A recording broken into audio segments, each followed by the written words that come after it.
नमस्कार दोस्तों। तो आज हम बात करने वाले हैं कि शेयर मार्केट में पैसे कमाने के हमारे पास क्या क्या विकल्प हैं।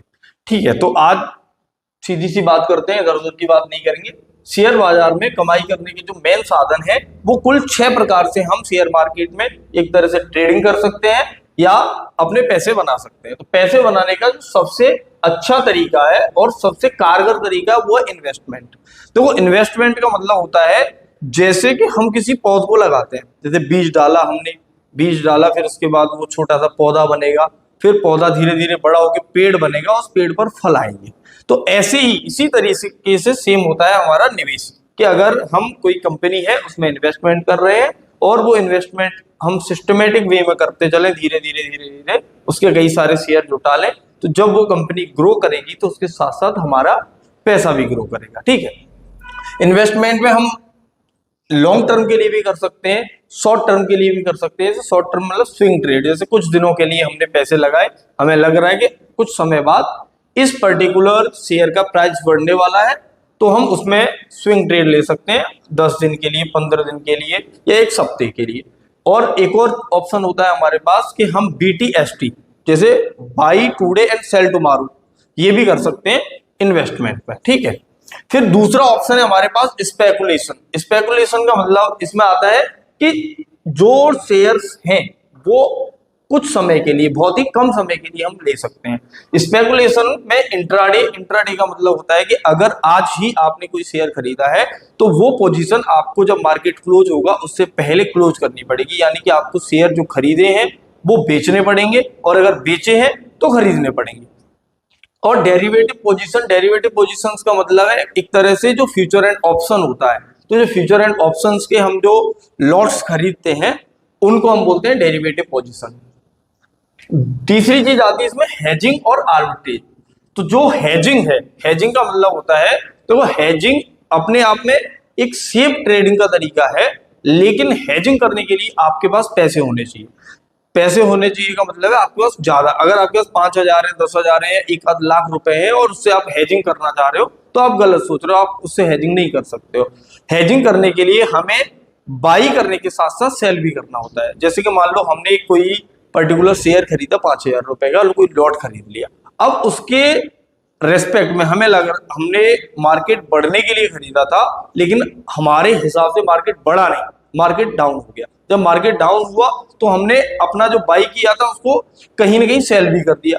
उसी ऑप्शन पे जो सेल होगा, तो सेल करने के लिए हमें ज्यादा पैसा चाहिए। जब हमें ज्यादा पैसा चाहिए तो जब हमारे पास ज्यादा कैपिटल हो तभी हम हेजिंग कर सकते हैं। अगर आपके पास ज्यादा कैपिटल नहीं है तो हेजिंग आपके लिए नहीं है, पहले अपनी कैपिटल बढ़ाएं उसके बाद हेजिंग करें। अब दूसरी चीज है इसमें आर्बिट्रेज।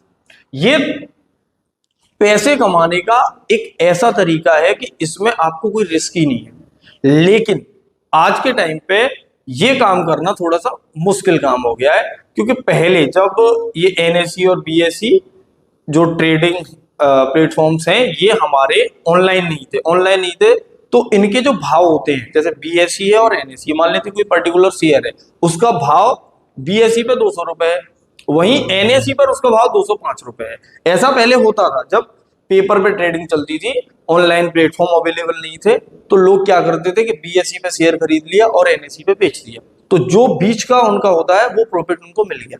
अभी भी कर सकते हो लेकिन ऐसा बहुत कम शेयरों में मिलता है। अगर आप एल्गो ट्रेडिंग करते हो तभी आप ये काम कर सकते हो। ठीक है, तीसरी चीज है मार्जिन ट्रेडिंग। चौथी चीज है अपनी मार्जिन ट्रेडिंग। मार्जिन ट्रेडिंग में क्या करते हैं, margin trading according to broker है। अगर आपका ब्रोकर, आपका डीमेट अकाउंट जिस ब्रोकर के पास है, अगर वो ब्रोकर आपको मार्जिन देता है तो ही आप मार्जिन ट्रेडिंग कर सकते हो। जनरली जो ब्रोकर्स मार्जिन देते हैं वो इंट्राडे के लिए देते हैं।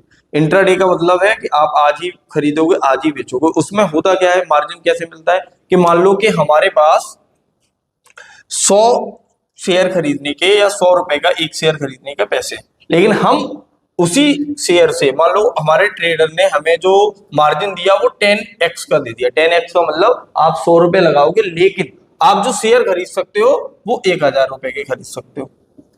तो इस केस में हम जो प्रॉफिट मिल रहा होगा वो 100 रुपए की जगह पे हमें किसका मिल रहा होगा, 1,000 का। लेकिन ये अकॉर्डिंग टू ब्रोकर है। अगर आपका ब्रोकर आपको ये ऑप्शन देता है, तभी आप मार्जिन ट्रेडिंग कर सकते हैं। मार्जिन ट्रेडिंग के अपने फायदे और अपने नुकसान है, क्योंकि इसमें 100 रुपए से आप पैसे कमा रहे होंगे, लेकिन 100 रुपए की जगह पे अब आप पैसे कितने के कमा रहे होंगे, 1000 रुपए के।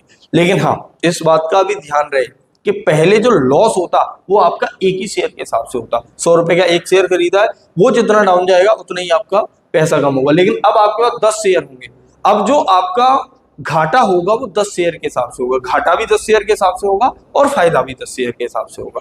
तो आप जो मार्जिन ट्रेडिंग कर रहे हैं बड़े सोच समझ के करें, क्योंकि आप अपनी कैपिटल लूज ना करें। इस बात का हमेशा ध्यान रहे कि अगर आप ट्रेडिंग करना जा रहे हैं या स्टॉक मार्केट में टिकना जा रहे हैं, तो सबसे बड़ा काम है अपनी कैपिटल को बचाना, कि इतना भी रिस्क नहीं लेना है कि हमारी जो कैपिटल है हमारे पास अवेलेबल है वो भी चली जाए।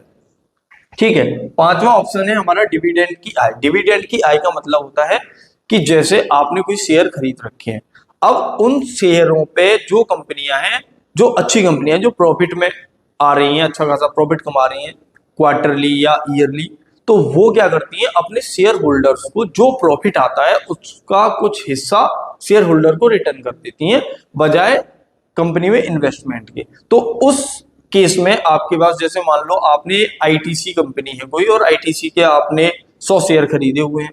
अब आईटीसी ने क्या किया कि जो उसका क्वार्टरली या ईयरली रिजल्ट आया उसमें अच्छा खासा मुनाफा हुआ, उनकी बोर्ड मीटिंग हुई और बोर्ड मीटिंग में डिसाइड हुआ कि हम इस बार के जो प्रॉफिट है उसको हम अपने शेयर होल्डर्स में बांटेंगे। तो शेयर होल्डर्स में बांटने पर आपको मान लो एक शेयर पे 7 रुपए या 8 रुपए या 10 रुपए का जो डिविडेंड है वो मिल जाता है। जो डिविडेंड मिला पर शेयर के हिसाब से आपके अकाउंट में सीधा आ जाता है।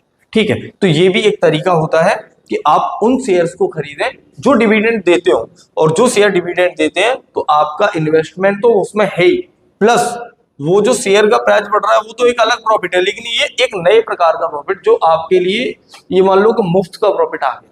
ठीक है, और सबसे सेफ और स्टार्टिंग का इनिशियल स्टेज जो किसी का होना चाहिए, अगर आप शेयर मार्केट में नए हैं, शेयर मार्केट अभी तक आपने स्टार्ट नहीं किया है और स्टार्ट करने का सोच रहे हैं, तो आपको सबसे पहले सबसे सेफ प्लेटफॉर्म पर जाना चाहिए, और वो है आपका म्यूचुअल फंड। म्यूचुअल फंड में क्या होता है कि म्यूचुअल फंड में जब आप म्यूचुअल फंड खरीदते हो तो म्यूचुअल फंड के फंड मैनेजर होते हैं, वो लोग जो स्टॉक मार्केट के एक्सपर्ट हैं, वो लोग आपके पैसे को इन्वेस्ट कर रहे होते हैं डिफरेंट कंपनियों में। अब वो कंपनियों में इन्वेस्ट कर रहे हैं, किसी से 5% हिस्सा है, किसी में 10% है, किसी में 6% इन्वेस्ट किया, और उन्होंने आपका जो भी पैसा है वो कई सारी कंपनियों में बांट दिया। तो उन कंपनियों का जो प्रॉफिट होता है वो आपका भी प्रॉफिट होगा। म्यूचुअल फंड अगर आप खरीद रहे हो तो म्यूचुअल फंड एक लॉन्ग टर्म के लिए होना चाहिए। ऐसा नहीं है कि आपने आज खरीद दिया और 1 महीने बाद आप बेचने की सोच रहे हो तो आप म्यूचुअल फंड ना खरीदें। म्यूचुअल फंड का मतलब है कि आप कम से कम कुछ नहीं तो 3 से 4 या 5 साल, मैं तो कह रहा हूँ 10 या 15 साल के लिए आपको म्यूचुअल फंड में इन्वेस्टमेंट करना चाहिए।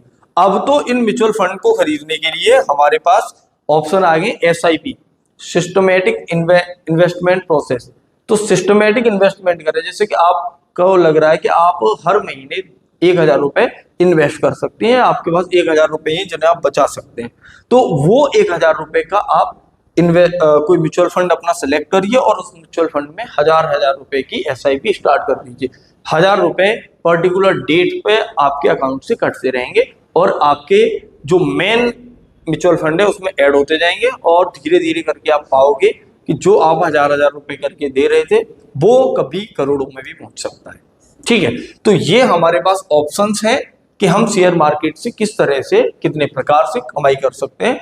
अब इनमें इन्वेस्टमेंट कैसे करना है, स्पेकुलेशन कैसे करना है, हेजिंग कैसे करना है, मार्जिन ट्रेडिंग क्या है, डिविडेंड की आय है वो हमें किन शेयर पे मिलेगी, कैसे लें, और म्यूचुअल फंड में इन्वेस्टमेंट कैसे करें, तो एक एक करके आगे आपको इस वीडियो के बाद जो वीडियो आएगी वो सबसे पहले निवेश पे आएगी, फिर स्पेकुलेशन पे, फिर हेजिंग पे, एक के बाद एक वीडियो आती जाएंगी कि अगर हमें करना भी है, ये सारे काम करना चाहते हैं तो हम कैसे करें। ठीक है, अगर आपने अभी तक चैनल को सब्सक्राइब नहीं किया है तो चैनल को सब्सक्राइब करके रखें और बेल आइकन जरूर दबा दें।